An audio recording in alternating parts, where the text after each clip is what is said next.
সন্ধিয়া অকণমান ওলাই আহিলোঁ। এফালে আহিছিলোঁ, পৰিৱেশটো অকণমান দেখাইছোঁ। ভাল লাগিলে, আপোনালোকক দেখাইছোঁ। কেনেকুৱা লাগে জনাবচোন। আমাৰ বেছি দূৰ নহয়, আমাৰ ওচৰতে এখন চুমনি বাগান আছে।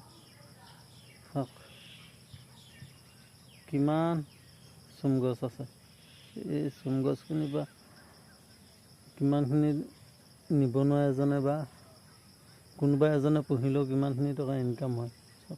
কিন্তু এইখন এনেকৈ পৰি আছে, এনেকৈয়ে পৰি আছে এইখন। চাওক এইফালেও আছে।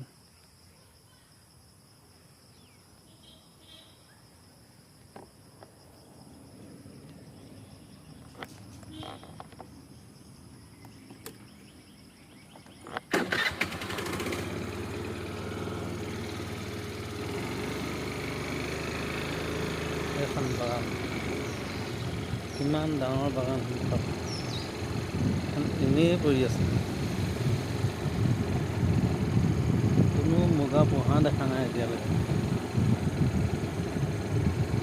হাবি জংঘলে ভৰি পৰিছে।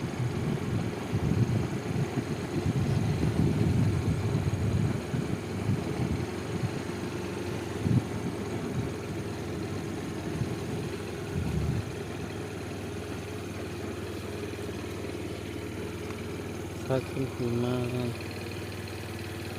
হাবি জংঘলে ভৰি পৰিছে। ডাঙৰ, যথেষ্ট ডাঙৰ। পুহোঁ বুলি ক'লে সুন্দৰকৈ পুহিব পাৰে। এইফালে সৰু সৰু পুলি লগাইছে, এইফালে প্ৰায় ডাঙৰেই হ'ল। এইখিনি ডাঙৰ। এইখিনি মুগা পুহিব পৰা উপযুক্ত গছ এইবিলাক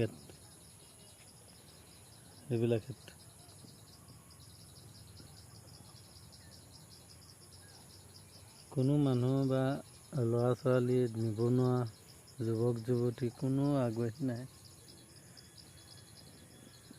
মুগা পুহিবলৈ। মুগা পোহাটো এটা ভাল ব্যৱসায়টো। মুগা পোহাটো এটা ভাল ব্যৱসায়।